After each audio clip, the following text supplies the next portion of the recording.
Bienvenidos a Un Nuevo Educados. Hoy con un tema muy interesante, el aprendizaje por medio del juego. Nuestra primera invitada es Belén Báez, psicóloga, mediadora cultural y la escritora del libro infantil Julia y la Luna. Vamos con Ángela para que nos amplíe más este tema. Belén, es un placer tener a usted con nosotros. Gracias. Hoy hablando de qué es jugar, qué es el juego. ¿Puedes contarme un poco de cómo jugás en su trabajo con los libros? Claro. ¿Qué es juego para ti? Claro. Bueno, en principio para mí cuando intentamos definir qué es jugar, tenemos que volver a la ignorancia, ¿no? Tenemos que volver al no saber y repreguntarnos todo. No sé qué es jugar, reconozco algunas características que existen en mi juego. Creo que también todos nos damos cuenta cuando estamos jugando, ¿no? Por algunas, por algunas características. Sí, sí. Pero sí me pasa esto, ¿no? Como que digo, bueno, si tuviese que dar una definición, creo que la limitaría un poco, ¿no? Y me parece que está bueno como que cada uno explore qué siente para él o para ella que es jugar. Tengo una breve reseña de una activista que me gusta mucho, que habla sobre el jugar y la escribí acá y me parece que puede aportar a esta pregunta. Okay. La escritora se llama Susie Shock y es una breve reseña que se llama Jugar dentro de su libro Crianzas, de la editorial Muchas Veces. Dice, pensando en los juegos, ¿a qué jugamos? ¿Jugamos a todo lo que se nos antoja? ¿A lo primero que se nos ocurre? ¿Qué pasa cuando nos miran jugar? ¿Empezamos a elegir a qué jugamos para que nuestro juego se acepte? ¿Y quién está autorizado a decirnos que ese, nuestro jugar, está bien o está mal? Penitencia. Al rincón. Dudas. Esas mismas dudas que es lo primero que nos sacan de todo jugar. No se puede dudar, no se puede escribir y tachar y volver a escribir cuando de jugar se trata. ¿Y quién dijo eso? ¿Quién dispuso tan obtuso que jugar es un acto preciso, bien preciso, como preciso, bien preciso es vivir? Tengo dudas de cómo nos dejan jugar de niños y niñas. Esos ojos que nos ponen en lo celeste aunque nos cueste y que nos instalan solo en el rosa aunque haya muchas divertidísimas otras cosas. Quiero un jugar de niños y niñas probando y probándose, mezcladitos y mezcladitas, en el arco iris de jugar. Solo así es divertido ir aprendiendo que nos debe importar finalmente tu juego y mi juego y todos los otros posibles juegos, ¿no? Entonces, ignorancia. Exacto. Pero es más fácil entonces por un niño que tal vez no tiene esta costumbre de fingir que sabe todo como nosotros los adultos. ¿Usted piensa es más fácil por los niños a jugar de verdad? Qué interesante. Sí, creo que a medida que va pasando el tiempo vamos teniendo como introyectos o estereotipos que se nos meten en la cabeza y esto que dice ella, ¿no? Cuando nos miran jugar ya cambiamos un poco. Sí. También creo que el asombro, por ejemplo, es una de las características propias del juego, ¿no? Hay una poeta que se llama María José Ferrada, que es chilena, y ella dice que lo que más le gusta de la poesía es que es una forma distinta de mirar el mundo, ¿no? Y creo que el juego es eso, es una forma distinta de mirar el mundo, de elogiar la lentitud en algún punto, ¿no? Porque el mundo se para mientras jugamos. Donde no hay expectativas, o sea, no tenemos expectativas frente a lo que vaya a suceder, siempre hablando de un juego libre, ¿no? Y desestructurado.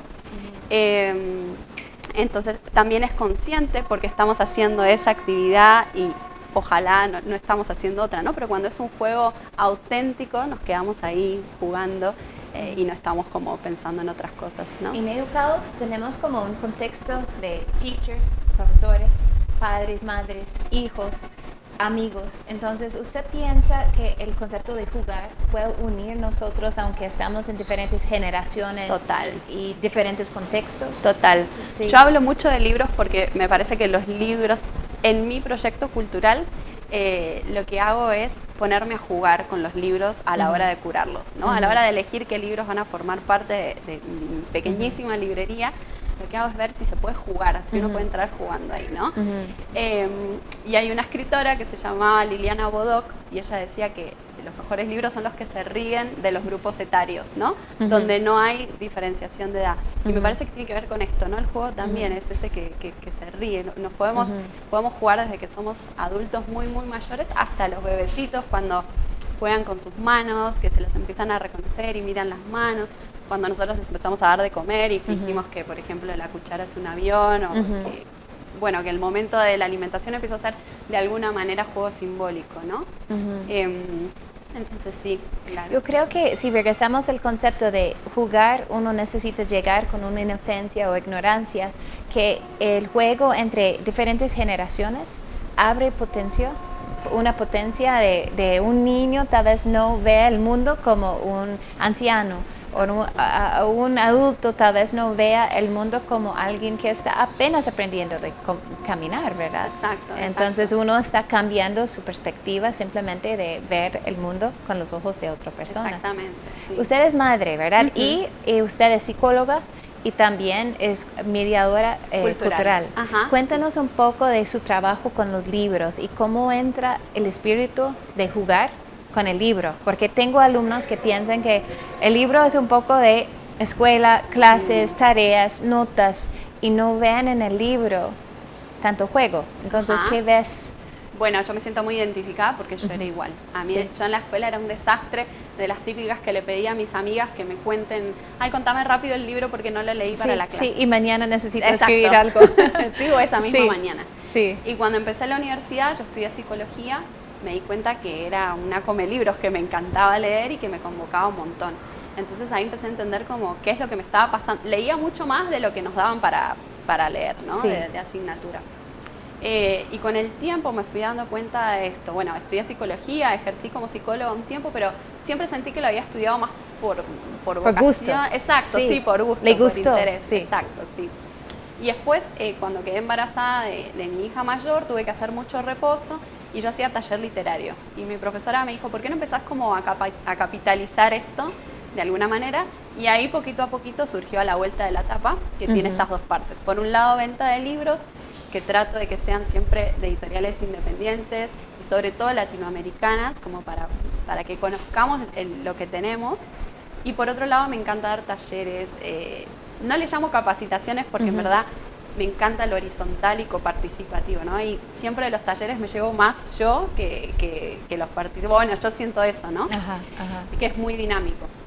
Entonces eso es lo que hago. Llegué al mundo de los libros, también los libros infantiles, sobre todo esta categoría de libros álbum o álbumes ilustrados, como le llaman acá, donde de nuevo puede entrar desde un adulto mayor hasta un niño y cada uno tiene una interpretación distinta de lo que pasa ahí adentro, ¿no? El escritor, una vez que lo escribe, el ilustrador lo ilustra, lo sueltan al mundo y cada uno tiene una interpretación distinta, igual que en el juego, ¿no? Sí, es muy abierto. Exacto. No hay como una estructura. ¿Sabes qué? Tal vez suena raro, pero como teacher hay algo que odia cuando uno está enseñando un libro y uno termina cerrándolo y dice, ¿y cuál fue el mensaje del libro? No. Como si fuera un mensaje. Exacto. Y realmente es amplio, ¿verdad? El niño puede llegar al libro y sacar algo distinto y es propio a ellos y es perfecto porque están entrando en este mundo de imaginación, ¿verdad? Total, y depende de la coyuntura también, ¿no? Por ejemplo, El Principito, que es un libro que mucha gente ha leído, en algunos momentos de su vida tuvo un mensaje, como decís vos, o una interpretación, y en otros momentos otra, ¿no? Otra interpretación. Igual que el juego, o sea, el juego, de acuerdo a la coyuntura, digamos, es algo inherente y un impulso primario en el ser humano, incluso en los animales a veces, pero también está de alguna manera permeado por las coyunturas, por lo que nos sucede en el día a día y porque lo que nos sucedió en el pasado, ¿no? Entonces es una construcción colaborativa de alguna forma. Bueno, yo quiero que los niños se identifican y los padres también y abren un poco al libro como otra fuente de jugar. Yo quiero que ellos vean que hay mucha posibilidad de jugar leyendo, pero veo que hoy en día es algo un poco lejos de algunas personas que no encuentran la diversión en la lectura y quería tal vez preguntarte que si puedo explicar alguno de estos libros, de cómo funciona este juego, cómo funciona este juego en el libro.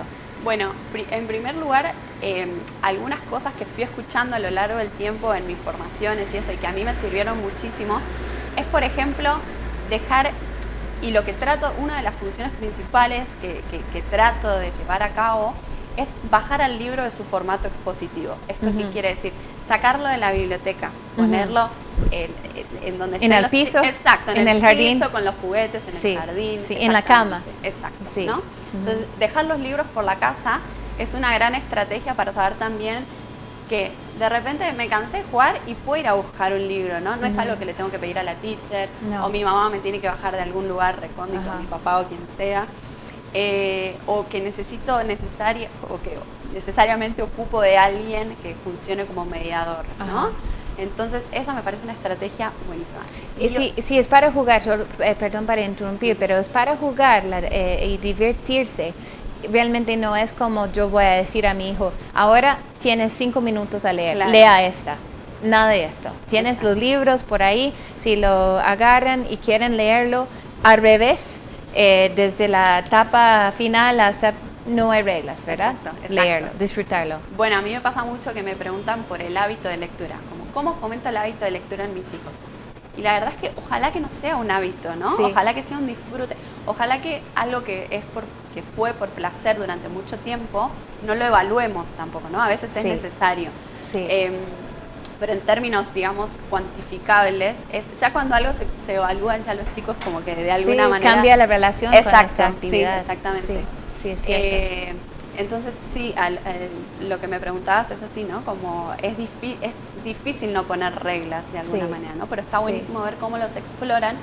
Y en algunos libros uno de alguna manera pierde el control de cuál puede ser la interpretación de los chicos, ¿no? Sí. Eso está buenísimo también, porque uno ve características como la creatividad, por ejemplo, ¿no? Que surge en el juego también, en la interpretación de los textos o de las ilustraciones. Había un libro que usted me contó donde no hay palabras. Sí, exacto. Y usted, esta también es muy de juego, vamos a decir, porque usted llega a las imágenes y puedes inventar su propia historia, ¿verdad? Exacto. Sí. Este libro lo hicieron dos, una escritora y una ilustradora costarricenses que son hermanas, Leonor y Carolina Parra. Y Leonor dice que para ella las ilustraciones son un ecosistema vivo. Y esto me encantó para poder relacionarlo con el juego, ¿no? Sí. Porque las ilustraciones para ella están en constante transformación. Y esto lo podemos ver reflejado mucho más en libros donde no hay texto escrito, lo cual es alucinante. Miro el gato, es un libro de la editorial de Costa Rica, que simplemente, entre muchas comillas, es un gato que observa el proceso de varias hormiguitas que se llevan, ¿cómo se llama? Hojitas. Entonces los chicos van viendo eso y las interpretaciones tan diversas que pueden surgir de ese libro, ¿no? Y es, de nuevo, es otra forma de mirar, es otra forma de contemplar la realidad. Incluso son libros que uno de repente piensa como, no, ¿cómo los voy a poner en la malla curricular si no tienen texto? No me sirven para literatura. Y todo lo contrario, ¿no? Sí. Ahí los chicos empiezan, por ejemplo, a armar una historia, ¿no? Esto que es armar una historia con un inicio, un nudo y un desenlace, que si uno de chiquito no estuvo en contacto con un libro, es muy difícil de entender ese concepto, ¿no? Que es un inicio, un nudo y un desenlace. Sí. En cambio, cuando tenemos un libro, un dispositivo analógico, digamos, que yo sé de dónde se abre, de dónde se cierra, cuál es la secuencialidad, etcétera, es mucho más fácil, ¿no? Es mucho, lo que vos decías, es mucho más práctico de ver y de tocar y de aprender con H, ¿no? Sí, exactamente. Usted me enseñó también un libro que realmente era una gran ilustración, que era larguísimo, no habían páginas. Cuénteme un poco de cómo decidiste sacar esta y meterlo en su colección. Bueno, ese libro es de una cordobesa, una argentina cordobesa que se llama María Z, le dicen porque su apellido es muy difícil de pronunciar. Y es el libro de Ruperto, El perro más largo del mundo, ¿no? Y no es un libro como conocemos, así de tapa dura o tapa blanda, sino que es un libro de lona que se enrolla y se despliega, ¿no? Y como es el perro más largo del mundo, es un perro largo, como si fuese... parece un salchicha, pero no es. Sí. Entonces, un salchicha con muchas piernas. Exacto, ¿no? Que tiene muchas piernas para que no se caiga. Y bueno, es una historia muy entretenida. Sí. Y está buenísimo también poder ver que eso también es un libro, ¿no? Es un libro objeto y es siempre que pensamos en un cuento, un libro, pensamos en algo con páginas, como Sí. más, estructurado. Sí. Bueno, podemos pensar una historia, podemos llegar a una clase y mostrarle a los chicos ese libro y decir, chicos, ¿qué piensan de esto? ¿Esto es un Sí. libro? ¿Se les ocurre que puede haber una historia en un pedazo de lona, ¿no? Sí. ¿Dónde se les ocurre que podemos guardar este libro? Además es un libro que se puede mojar, Sí. entonces se puede meter en la tina, en la bañadera, o sea, es eso, es estos hábitos de lectura que también a veces vemos como súper lindos en un lugar increíble, súper luminoso. A veces no tenemos eso para ofrecerle a nuestros hijos o a nuestros chicos y de alguna manera nos desilusionamos, ¿no? Como, ay, no tengo el rincón de lectura perfecto. No importa. No, hasta en el no. baño. Los adultos leemos en el baño a veces, ¿no? No, es cierto, Entonces, es cierto. hasta habilitar esos espacios. Mientras estamos cocinando también leemos recetas. Sí. Como habilitar, ¿no? Sí, realmente yo creo que este es el tema de este programa de Educados, es rescatar el concepto de juego, de jugar, que no es algo tan aislado, que Exacto. podemos jugar donde sea y simplemente rescatamos el concepto que el jugar es estar en el presente, estar Total. conectado con los que están alrededor de uno y no estar llegando con este concepto tan rígido que Preestablecido. jugar es con juguetes o jugar es con ciertas personas de mi edad, ¿verdad? Sí. ¿Cómo se siente finalmente el juego? Porque usted mencionó que no hay unos pasos o no hay unas reglas exactamente de primero uno hace esto, no hay una receta, pero ¿cómo se siente al final de estar realmente en el juego para ti? ¿Qué piensas? Ok. En primer lugar, siento yo en mi propia experiencia esto que conversábamos antes del asombro, ¿no? Sí, asombro, Ajá. inocencia, pero apertura. Ignorancia, Sí, apertura, ignorancia, exacto. sí. Soltar las expectativas, Sí, ¿no? sí. Y por otro lado, después de jugar, siento que me quedo como muy relajada, ¿no? Sí. Como muy liviana, como Sí. decir. De alguna manera, a mí como adulta, jugar me conecta con lo que alguna vez fui, ¿no? Porque Sí. lamentablemente lo vamos perdiendo. Es como decir, ay, pude volver a reírme en serio, reírme Sí, a carcajadas, sí, ¿no? sí. O volver a hacer cosas que no estaba acostumbrada antes o Sí. que me permití cuando no me estaban mirando, ¿no? Por ejemplo, Sí. cuando no había una mirada de otro juzgador de alguna manera. Sí. Entonces creo que se siente así, sí, liberador, ¿no? Sí. Creativo, es un impulso y Tam- auténtico también. Sí, sí, porque para usted tal vez el juego es diferente que para mí. Exacto. Entonces cada uno de nosotros necesitamos estar conectados a qué nos hace reír, por ejemplo, Exacto. a qué nos hace enfocar en la actividad. Usted mencionó que también hay una disrupción, ¿verdad? Sí. Se rompe un poco con que es tal vez en nuestra mente. Exacto. ¿Qué es este concepto entonces para... Bueno, creo que también tiene que ver con lo que acabas de mencionar de que Sí. creemos que el juego es poner un carrito o poner una muñeca Sí. o poner lo que sea para jugar en ese momento, un rompecabezas. Y lo disruptivo tiene que ver con abrir el espacio para que se juegue a lo que sea, ¿no? Sí. Para que el juego sea verdaderamente libre, auténtico y sin límites de alguna manera, ¿no? Sin estructuras. Sí, En este punto, por ejemplo, lo puedo comparar con un libro que es uno de mis favoritos que se llama Dentro de una cebra, de la peruana Micaela Chirif y Renato Moriconi, que es brasilero.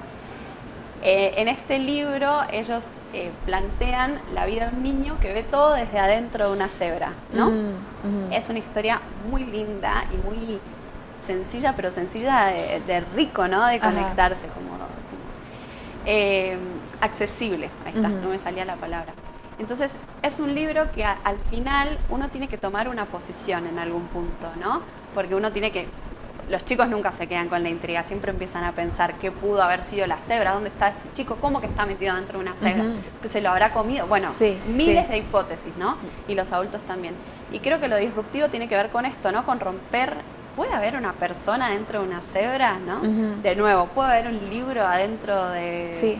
de un frasco, ¿no? Sí. O enrollado en lona. sí, Entonces, esto, como romper estructuras y Sí. poder, en la ignorancia, repensarnos, ¿no? Ujú, Repensarnos siempre. Y la literatura nos lleva a lo mismo, y la poesía también, ¿no? Como a repensar las cosas tan simples, no sé, una mariposa, un árbol, lo que sea, poder repensarlo desde otro punto de vista, ¿no? Y finalmente esa es la recura de por qué necesitamos el juego, Exacto. ¿verdad? Para romper estos estas estructuras donde estamos súper tallados y relajarnos, pero también reimaginar el mundo con los Total. ojos de otras personas o la perspectiva de algo distinto. Exacto.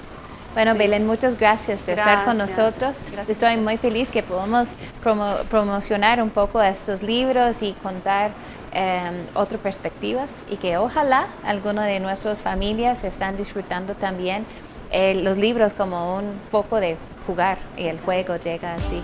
Gracias a ustedes. Sí. A ustedes también, muchas gracias por estar con nosotros, y ahorita regresamos. Muchas gracias por continuar con nosotros. Vamos a un corte comercial y ya casi regresamos.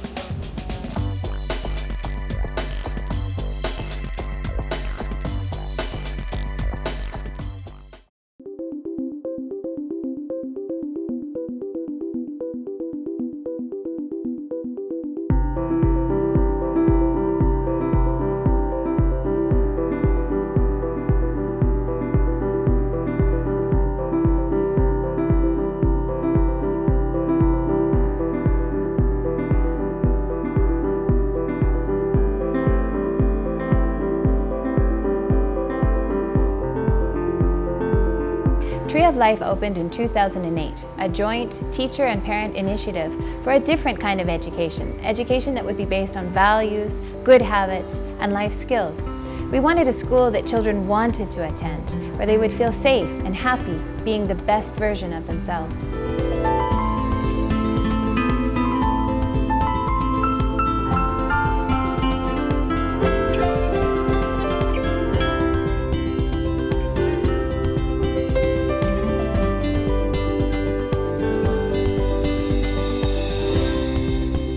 More than a school, Tree of Life is a place kids call their own.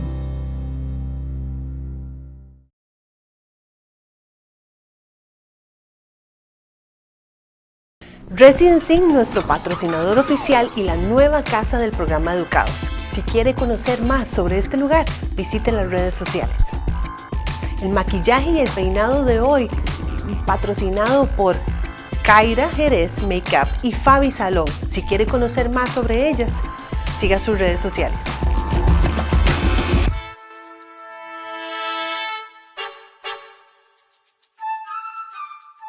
Y ahora regresamos con Ana Sofía, quien tiene 3 invitados que van a ampliar muchísimo más sobre este tema.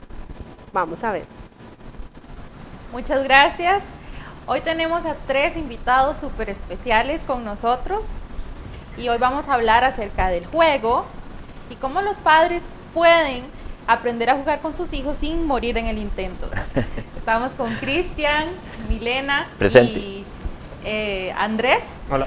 Milena y Andrés son entrenadores de Threesome Kids y nos van a hablar un poco podemos compartir un poco en este conversatorio acerca de cuáles son sus experiencias para que los chicos se motiven a hacer algún deporte, cómo el juego, el concepto que los padres tienen acerca del juego puede influir en que ellos siempre estén dispuestos a disfrutar de la escuela, a disfrutar del deporte, de disfrutar su vida. La primera pregunta que les quiero hacer es, ¿cómo pueden los padres aprender a jugar con sus hijos? Cris, ¿qué pensás desde tu experiencia? Bueno, tus hijas? acuérdense, primero que nada, que el juego es la manera como los niños aprenden a vivir, aprenden a ser adultos, aprenden a negociar los problemas en la vida. Entonces, cuando hablamos de juego, tenemos que tener muy presente es qué queremos que los niños aprendan con el juego. A veces pensamos que el juego está desasociado de la vida familiar. O sea, cuando yo juego con mi hijo, tengo que dedicarme a jugar con mi hijo. Cuando no es así. O sea, también tenemos que enseñar a los hijos que nosotros como papás tenemos derechos en el juego, ¿verdad? Si yo tengo que hacer una tarea, ¿por qué no incluir a mi hijo o a mi hija en esa dinámica de juego y hacerlo divertido?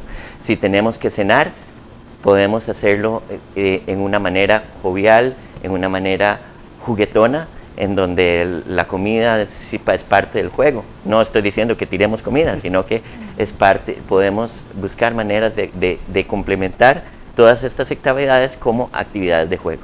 ¿Qué habilidades piensan que los niños adquieren por medio del juego? Bueno, o sea, digamos en lo que es el deporte, o sea, adquieren muchas destrezas, mejoran lo que son las destrezas motoras, su agilidad, mejoran mucho lo que es su habilidad para movilizarse, su reacción a ciertas ocasiones con algún movimiento que tienen que realizar. Entonces ahí es donde con esos ejercicios ellos van mejorando todas sus destrezas motoras. Sí, también yo creo que el juego tiene una parte muy importante para enseñarnos las destrezas sociales y a conocernos a nosotros mismos, que conocemos el riesgo, que conocemos de la importancia de tomar en cuenta nuestro entorno, de respetar a la naturaleza, por ejemplo. Todo eso es parte de lo que un juego nos puede enseñar. Por eso es que es importante que el juego sea variado y divertido y que pensemos qué es lo que queremos que nuestros niños aprendan en el juego. Eso es súper importante. Yo creo que el juego activa como todos los sentidos, ¿verdad? Y ayuda también como a la personalidad del niño, ¿verdad? Reafirmarse. ¿Qué más? Tener confianza en sí mismos, ellos, mediante el juego, les genera mucha confianza y además también les podemos fomentar mucho lo que es la disciplina mediante el juego, que la gente a veces piensa que la disciplina es mediante un castigo. O sea, usted hace esto, tiene que hacer disciplina de esta manera, tiene que disciplinarse así, entonces eso es solo una orden. En cambio, mediante un juego, usted le puede fomentar a ellos mismos la disciplina, la constancia, viéndolo en el deporte, siendo más constantes, buscar metas, buscar sueños para alcanzar eso con la diversión y el juego. Claro. Cris, y contanos desde tu experiencia como papá, ¿qué habilidades, ya ahora que tus hijas están grandes, qué habilidades ves en ellas que adquirieron gracias al juego? Mira, muchas, como lo dijo Andrés y Milena, bueno, aparte de todas sus habilidades de coordinación, yo creo que también nosotros siempre tratamos de enseñarles que el juego es parte de su trabajo, ¿verdad? Y como tal, también el trabajo es parte del juego. A veces yo creo que una de las cosas que nuestra generación y nosotros como educadores tenemos que cambiar y como padres tenemos que cambiar es el paradigma de que el juego es desasociado al trabajo. Si yo te pregunto, Andrés, ¿qué es lo contrario al juego? O sea, contrario al juego. ¿Qué es lo opuesto al juego? Es someter a un niño a una disciplina, o sea, como una orden, una obligación, obligarlo a algo para que logre un objetivo. O sea, que sería el trabajo, ¿verdad? El que trabajo, normalmente es como o sea, una norma, un horario, unas directrices establecidas, claro. No un juego. Entonces veamos, estamos asociando que juego es lo opuesto al trabajo. Y me pregunto, yo siempre me he preguntado, eso es una relación positiva, porque cuando juego me divierto. Ajá. Y cuando trabajo es un sacrificio. Ajá. Entonces, yo creo que esto lo escuché lo he escuchado en varias conferencias, que lo opuesto del juego no es el trabajo, lo opuesto del juego es la depresión. Entonces, y cuando yo trabajo, juego. ¿Por qué creemos que los niños, la mayoría de los niños cuando son niños, todos quieren ser futbolistas?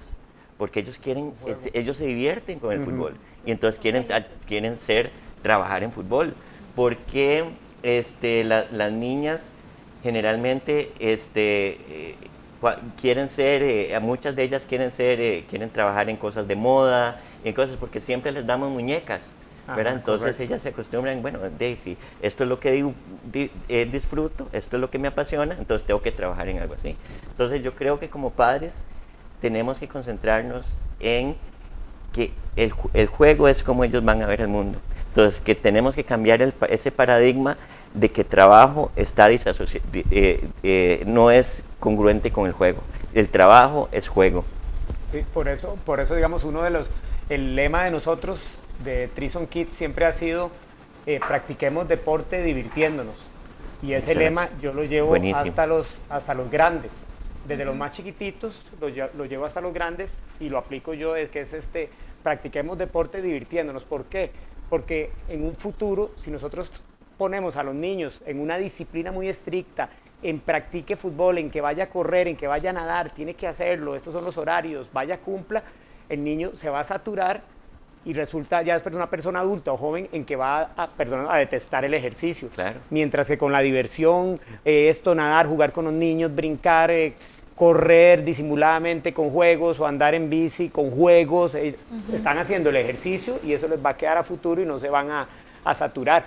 Eso pasa mucho con los deportistas, los niños acá en Costa Rica que los llevan saturados hasta los 14, 15 años, se saturan y ya usted no los vuelve a ver practicar deporte. Esa no es la idea de nosotros es lo mismo, mediante el juego, llevarlos a practicar un deporte de por vida. De hecho, parece que llegamos a una etapa de nuestras vidas donde se nos olvida jugar. Totalmente Ya, de acuerdo. y ya ese concepto no está en nosotros. ¿Ustedes qué estrategias usan para que desde los más pequeños, que su equipo los más pequeños tienen 4 o 5 años, hasta ya los que son adultos, puedan disfrutar la práctica del triatlón? O sea, ¿qué estrategias usan ustedes? Porque con los niños es los niños más los padres. A veces los padres están frustrados de que intentan motivar a los chicos y no lo logran. Y cuando ya somos adultos se nos va como ese espíritu de entrenar porque me siento bien y más bien hacerlo por una obligación. Sí, de hecho yo creo que los adultos hoy en día ven el deporte o la actividad física como una obligación, porque tengo que perder peso, porque tengo que hacerlo por salud, porque tengo la presión, ¿verdad? O sea, hay como una serie de cosas que lo hacen por obligación. Y ahí es donde se perdió la parte de disfrutar, ¿verdad? Entonces, si logramos, yo siempre he dicho que en la etapa de la niñez, uno como papá poner a los niños en diferentes deportes para ver cuál realmente le apasiona y cuál realmente le gusta, ¿verdad? Para que siempre o sea, le dé felicidad, le dé gratificación, ¿verdad? Entonces, llevar desde pequeños esa idea, ¿verdad? Y no sé en qué momento se torna como una connotación negativa, ¿verdad? El deporte. Entonces, yo creo que uno como papá tiene un papel súper importante en la educación de la parte de actividad física y deporte hacia los niños. Siempre viéndolo como diversión, ¿verdad? De disfrute, de felicidad, de juego. Entonces, creo que es importante Yo lo veo mucho en la escuela. A veces cuando los niños llegan y los papás les dicen, no, es que es su obligación ir a la escuela. Usted tiene que ir a la escuela para tener un buen futuro. Usted tiene que sacarse buenas notas para estar en una buena universidad. Eso no motiva a los niños, eso no motiva a los estudiantes. ¿Por qué el juego siempre tiene que ser un deporte? Porque el juego tiene que ser un Nintendo, ¿verdad? O sea, yo sé y apoyo que siempre tiene que, pero ¿por qué no el juego puede ser matemática? ¿Por qué no el juego puede ser la lectura? ¿Verdad? Entonces, yo creo que podemos agarrar de estas herramientas que ustedes usan para el deporte, para motivarlos siempre, para muchas otras actividades, y que aprendan que sí, la ingeniería también es un juego, es construir, es inventar. La administración es un juego, es mover recursos, ¿verdad? Entonces, si les enseñamos que el trabajo es juego y el juego es trabajo, entonces les vamos a asegurar un futuro más feliz cuando sean adultos. ¿Cuántas horas pasan los adultos en el trabajo? Mínimo 48 horas a la semana. Y desde pequeños les enseñamos que esas horas son trabajo, son sacrificio, son tristeza, son aburrimiento. Un dicho que dice, haga lo que le apasiona y nunca más va a tener que trabajar, exacto. ¿verdad? Entonces es parte de, o sea, haga lo que le gusta, disfrute y no lo vea como una obligación. Excelente, eso me encanta. De igual manera tenemos que tomar en cuenta que tanto los niños como los adultos nos llegamos a aburrir, Ajá. ¿verdad? Ajá. Y muchas veces yo pienso que es parte de que desde la casa hacemos comentarios, o tenemos un estilo de vida que más bien hace que los chicos estén sobreestimulados, y cuando ya no tienen, por ejemplo, un dispositivo electrónico, se aburren y no saben tomar una decisión para decir, ok, se me descargó el teléfono, ¿qué hago? Busco algo más que hacer, sino que la opción es aburrirse y no tomar acciones, ¿verdad? No buscar otro juego o no hacer nada, sino que siempre el niño busca qué hacer, y que se sienta aburrido es, ¿verdad? Y yo creo que es frustrante para los padres decir, ¿qué más hago?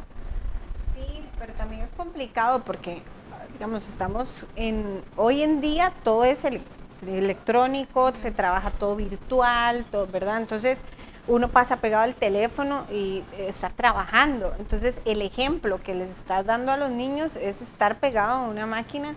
Sí. Y ellos están ahí en Fortnite y en juegos, en Nintendo, y verdad, siempre es como la parte electrónica está muy... y también hay que tener un equilibrio, porque yo creo que es parte de lo que se vive hoy en día, pero... Sí, disculpa. Ajá, no. No, bueno, eso es súper importante, eso que esa pregunta, Sofi, me resuena mucho, porque a veces pensamos que el juego está centrado en actividades pasivas de descanso. Entonces, sí, los aparatos electrónicos tienen alguna cabida, pero los papás tienen que saber que en su mayoría son medios pasivos de entretenimiento, son medios pasivos no de juego, ¿okay? Son entretenimiento, y hay que diferenciar entre el juego y el entretenimiento. Generalmente el juego es difícil, en el juego uno suda, en el juego uno se frustra, en el juego uno trata de hacer un Lego y no le sale como uno quería, entonces se frustra, puede llorar. El juego es, o subirse a un árbol y te caes. Es un aprendizaje, porque así es la vida. Exacto. Sí. En cambio, sí, lo sentamos con un iPad y ellos ven YouTube por 3 horas, están entretenidos, pero no están jugando. Sí, es que lo más fácil, y que yo siempre les he dicho a los papás cuando meten a los niños, es que para un papá, para nosotros los papás, es muy fácil poner a un niño en un iPad, en un teléfono, en un juego electrónico, 3 horas tranquilo él ahí, y el papá le da el ejemplo de que eso es como tiene que tranquilizarse el niño, como tiene que estar ahí tranquilo, en lugar de que el ejercicio o el deporte sea la parte donde ellos tienen que arrancar y dar el ejemplo a los padres. Entonces, ¿qué pasa? Que en la casa, eso que digamos el papá o la mamá tienen que darle el ejemplo al niño de que es ir a salir a caminar, ir a sacar el perro a caminar, ir a picar una bola por la calle, salir a andar en bicicleta al parque, el mismo papá y mamá, para que el niño vea que ese es el ejemplo que hay en la casa para ir metiendo el ejercicio en su vida o parte de su vida, sin que el papá se lo ponga como una obligación, se lo exija, sino que él mismo vaya viendo, mira, o sea, mi papá está yendo ahí a andar en bicicleta, o mi papá está saliendo a correr en las madrugadas, o mi papá está levantándose a entrenar, o está haciendo funcionales en la casa. Él va viendo, y el niño por sí solo ya a futuro le va a pedir al papá practicar eso o hacer eso. Entonces ahí es donde ya empieza a fomentar ya su vida deportiva mediante el ejemplo, primeramente del papá, y después ahí es donde entra el juego que los papás tienen que meterle al niño en cualquier academia o ellos mismos desde la casa. Sabes que eso aplica muy bien también para las escuelas. Normalmente, ¿qué es lo que dice la mayoría el domingo? La mayoría de gente el domingo. Mañana es lunes. Ay, mañana es lunes. Entonces, ¿qué mensaje sobre el juego le estamos transmitiendo a los niños si decimos, ay, mañana es lunes, tiene que ir a la escuela, tengo que ir al trabajo? Si yo digo, qué pereza, tengo que ir al trabajo el lunes, ¿cuál relación va a tener el niño con la escuela el lunes? De qué pereza, tengo que levantarme, y tal vez en los niños se ve más reflejado en la adolescencia. Claro, por supuesto. Y Cris, esta filosofía, o más bien esta forma de ver el juego, todo este paradigma de cómo separamos el juego, el trabajo, ¿qué misión tiene la escuela en hacer que el niño realmente disfrute de su educación qué difícil pensar en que todo va a ser un juego, ¿verdad? Por esa misma mentalidad que hemos tenido desde siempre. Claro. ¿Verdad? Entonces, tengo la idea de que para nuestra escuela el juego es un pilar, ¿verdad? Sí. Entonces, ¿cómo podemos entre docentes, padres y entrenadores, por ejemplo, trabajar en equipo para que los chicos realmente disfruten lo que hacen? Es una excelente pregunta. Yo creo que no solo los padres tienen responsabilidad en que los niños tengan una relación adversa con el trabajo, también las escuelas. ¿Por qué? Porque desde que entran a la escuela siempre los condicionamos a no pueden divertirse, no pueden dejar su asiento, no pueden. Entonces, cuando Angie y yo fundamos Tree of Life, siempre pensamos que el juego es parte muy importante del aprendizaje. El aprendizaje es 80-90% una respuesta emocional. Si hacemos niños felices en la escuela, van a ser niños que aprenden, van a ser niños que se desarrollan. Entonces, en la filosofía y la metodología de Tree of Life va muy relacionada al juego. El aprendizaje por medio de proyectos es exactamente eso. Y que ellos tengan una buena relación con su aprendizaje, jugando, actuando, inventando, creciendo, y dentro de esa negociación entre el aprendizaje y la diversión es lo que llamamos juego, ¿verdad? A veces también la gente piensa, es que el juego no tiene que tener reglas. Todos los juegos tienen reglas. Hasta cuando yo salgo y subo un árbol, ese tiene las reglas. ¿Cuáles son las reglas? Las reglas de Newton, las reglas de la gravedad. Yo cuando iba a subir un árbol, yo me acordaba que la regla es, si no me agarro bien, me caigo.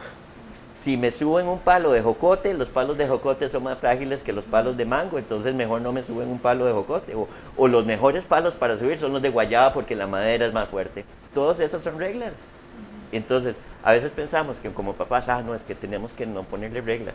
No tienen que tener reglas cuando jugamos. Las reglas son parte del juego, porque son parte de la sociedad. Y son los límites, y el niño cuando se desarrolla con límites le ayuda a su seguridad. Exactamente. Es súper importante. Sabe hasta dónde llegar, ¿verdad? Milena, contanos acerca de Treezone. ¿Cuál es la filosofía de ustedes? Y bueno, Treezone Kids, contanos cómo surgió. Sí, cómo surgió. Ok. ¿Y hace cuánto? Ajá. Bueno, somos un grupo de triatlón, ¿verdad? Se hacen las 3 disciplinas, natación, bicicleta y carrera. El grupo se formó hace aproximadamente 2 años. Vimos la necesidad no había, ¿verdad? En Santana como un grupo. A ver, el deporte del triatlón son 3 disciplinas muy natas, ¿verdad? A los niños les gusta mucho correr, la natación, el agua, y la bicicleta es como, ¿verdad? Entonces, vimos como la necesidad de crear un grupo de pequeños. Tenemos 2 grupos, el de Treezone Kids Junior, que son de 4 a 6 años, ahí les enseñamos a andar en bicicleta, ¿verdad? Y bueno, ahorita tenemos aproximadamente como 7 niños. Y luego tenemos el otro grupo que son de 7 a 12 años, ahí somos 20 niños. ¿Son de qué edades? De 7 a 12 años. Okay. Sí. La idea cuando nació Treezone Kids, que fue el grupo que nació con esa idea de que se nos ocurrió, como lo hacíamos con los grandes, que lo comento, que divertirnos entrenando. No queríamos un grupo de un comité o un grupo de atletas que están ceñidos a las 5 o 4 de la mañana, que están entrenando en las noches, que salen de la escuela y se van a nadar, que antes de ir a la escuela tienen que ir a No, esa no es la idea de Treezone Kids. La idea de Treezone Kids es, como lo decimos siempre, y es el lema, es divertirnos. Entonces, nació el grupo de niños, y en base a ese grupo de niños, que fueron de 7 a 12 años, vimos la necesidad de sacar a los niños de 4 a 6 años. Entonces salieron los 4 a 6 años, ya existía el grupo de grandes, de adultos, de threesome, entonces tenemos 3 categorías y ahora por la misma inercia de los grupos, los niños, los de 4 a 6 quieren ser igual a Cristian, que está en el grupo de 7 a 12. Se sienten fuertes. Los de 7 a 12 quieren estar en el grupo de Milena, que es una de 20, 25 años y la ven así como el sueño de estar ahí, entonces ven las aspiraciones, entonces se formaron como divisiones y esas divisiones a la vez los están motivando, porque ven que los grandes, cuando llegan a entrenar con los grandes se están divirtiendo. Sí. O sea, paran de hacer una carrera, se ríen en la piscina o vacilan o esto, o sea, es diversión igual, entonces quieren estar ahí. Entonces toda esa idea se formó para que ellos lleguen y practiquen el deporte sin obligación cuando sean grandes. El triatlón en sí, que es el deporte que yo practico, que practicamos desde hace años, entonces vi ese nicho como de que yo quería que tener un grupo como el que yo cuando me inculcaron el deporte pequeño. Vaya a la sabana a correr, vaya a la sabana a jugar bola, lo dejaban uno en el parque a jugar bola, no me gusta jugar bola, vaya a correr a la pista de la Universidad de Costa Rica, o vaya a hacer esto, ¿cuál quiere? Entonces no me obligaron nunca, en ningún momento, no, usted tiene que correr, o usted tiene que nadar, o usted tiene que levantarse, ir a Alfredo Cruz Bolaños, a la piscina aquella de San Pedro, tirarse del trampolín enorme y cumplir todo, porque tiene que hacer, no, escoja. Entonces, escoja el que usted quiere solo, sin, Wow. entonces uno se va yendo y me fui hasta que me fui por eso. En un inicio uno le meten siempre, cuando es niño le meten el fútbol, porque aquí en Costa Rica es el fútbol como el primer deporte, entonces lo meten, no, tiene que ser futbolista, tiene que practicar fútbol, no me corra, no me nade, no, es fútbol. Tome la bola, y una bola en Navidad, una bola en el cumpleaños, Sí. y una bola aquí. Entonces el niño se satura de las bolas de fútbol, de los guantes, de los uniformes, uno ya dice, no quiero más fútbol. Entonces ahí es donde empieza ya el problema de la apatía con el fútbol. Entonces es dejarlos escoger, y de ahí nació la idea igual de Threesome Kids. Wow. ¿Y a dónde podemos encontrar más información para contactarlos, a ver si... Sí, tenemos una cuenta en Instagram que se llama Threesome Kids. Y en Facebook también lo pueden ver. Y el teléfono, no sé si 8868-3351, ahí pueden enviar información y pueden coordinar una semana gratis, ¿verdad? Porque lo practicamos los lunes, que son bicicleta y carrera, y los jueves natación.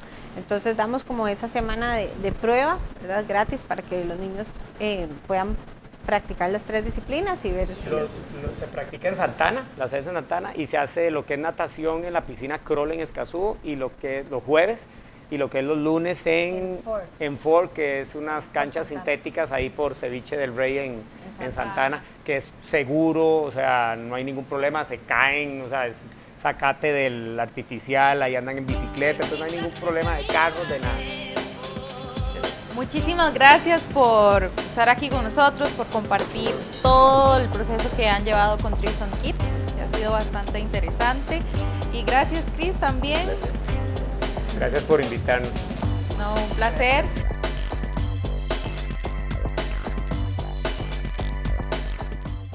Residence Inn, nuestro patrocinador oficial y la nueva casa del programa Educados. Si quiere conocer más sobre este lugar, visite las redes sociales. Agradecemos a Threesome Kids por haber sido parte de nuestro programa. El maquillaje y el peinado de hoy, patrocinado por Kaira Jerez Makeup y Fabi Salón. Si quiere conocer más sobre ellas, siga sus redes sociales. Ahora les vamos a presentar a la familia de Montserrat Antillón y ella nos va a mostrar cómo está implementando el juego para el aprendizaje de sus hijos. Veámoslo.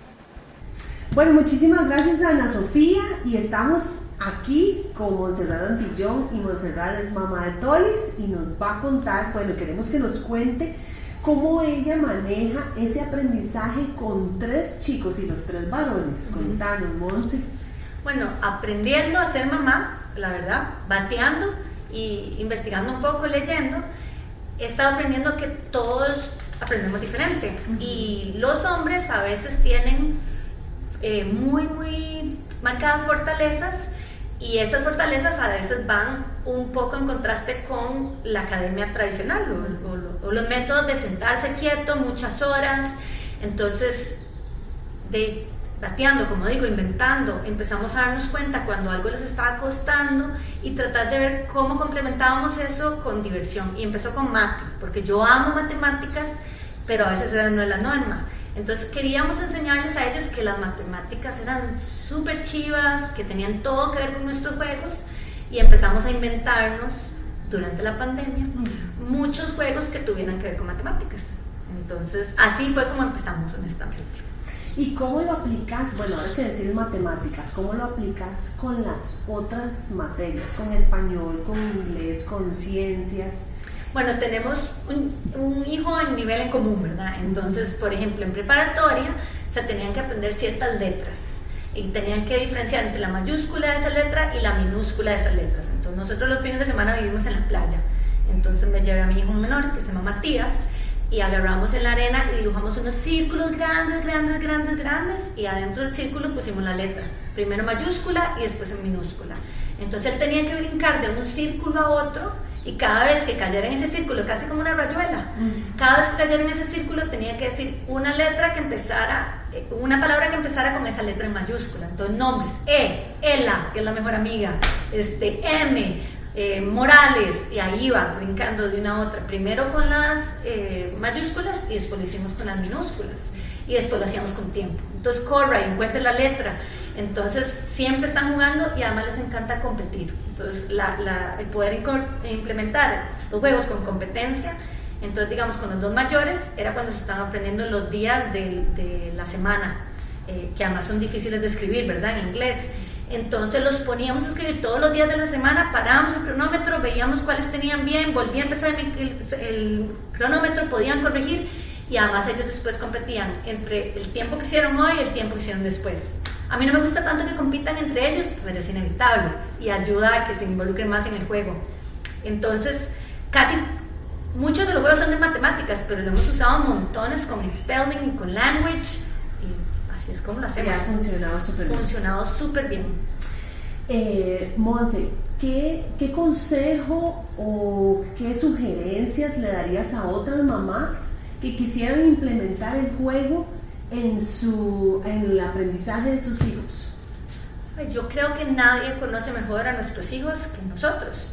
Entonces yo les diría que empiecen por las cosas en las que a los hijos, las que quieren que los hijos amen, que no están amando demasiado. ¿Por qué? Porque les estamos dando una herramienta extra para darse cuenta de que eso que puede que no les llame la atención puede ser chivísima y llamarles un montón de la atención.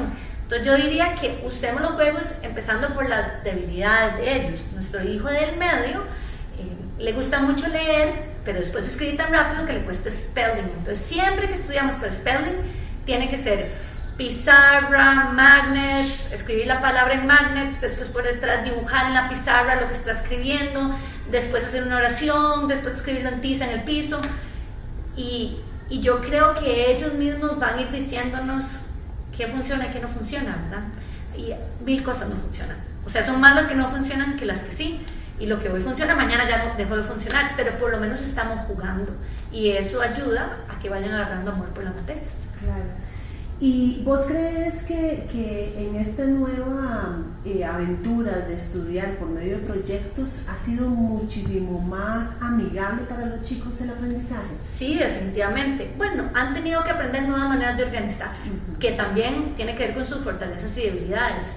Pero sí, están como locos con los proyectos que están haciendo en robótica. Nunca habían tenido ese approach a la robótica.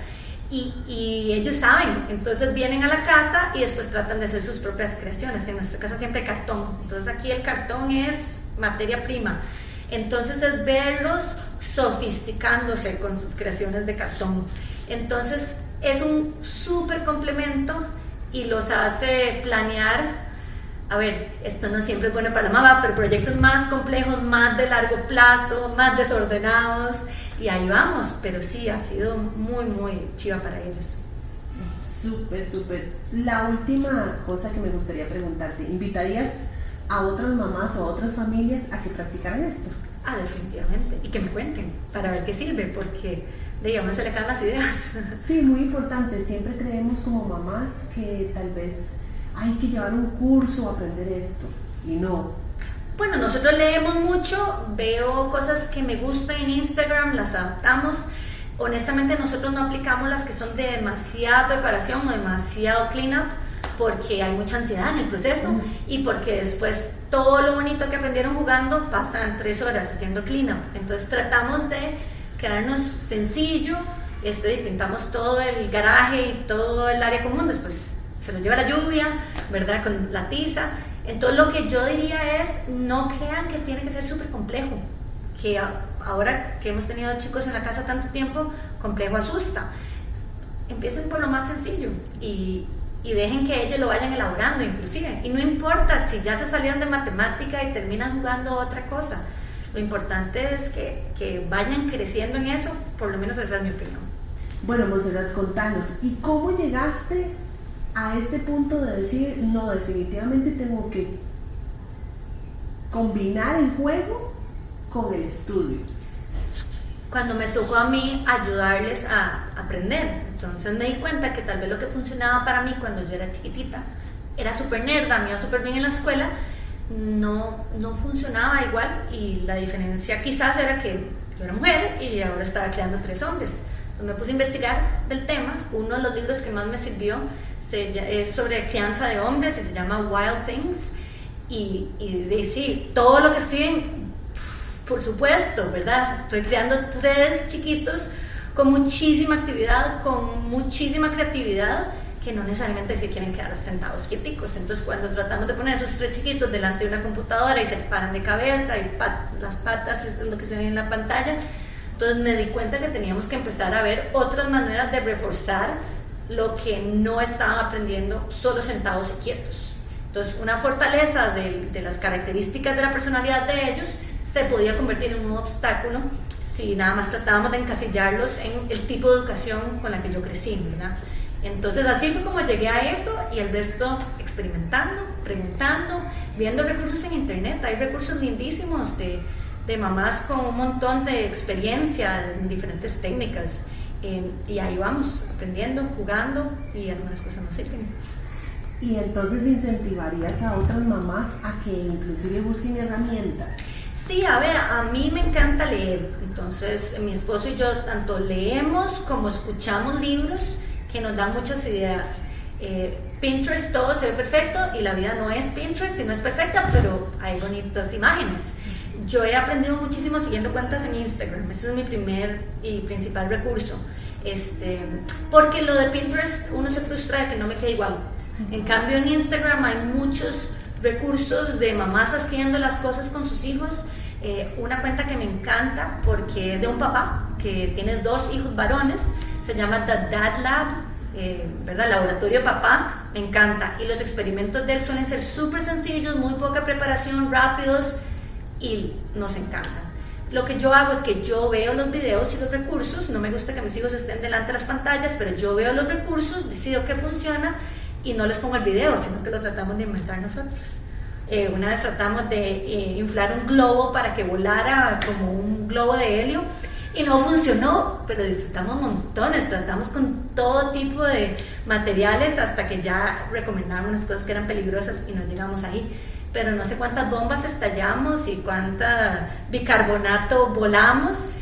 Fue de los que más hemos disfrutado, aunque al final el juego no funcionó, pero era una buena lección de ciencias, entonces fue muy entretenido. No funcionó el juego, pero sí el aprendizaje. Sí, y el tiempo con ellos definitivamente funcionó. Y todavía se acuerdan, mamá, ¿se acuerdan cuando tratamos de hacer el globo de helio?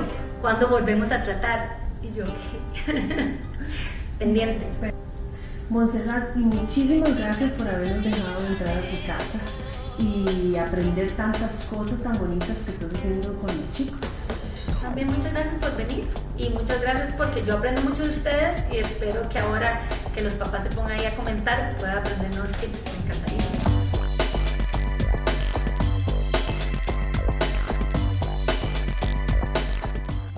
Residence Inn, nuestro patrocinador oficial y la nueva casa del programa Educados. Si quiere conocer más sobre este lugar, visite las redes sociales. Agradecemos a Treason Kids por haber sido parte de nuestro programa. El maquillaje y el peinado de hoy, patrocinado por Kaira Jerez Makeup y Fabi Salón. Si quiere conocer más sobre ellas, siga sus redes sociales. Muchas gracias por habernos acompañado en un Educados Más. Esperamos que este tema haya sido de mucha ayuda para su hogar. Los esperamos en un próximo Educados.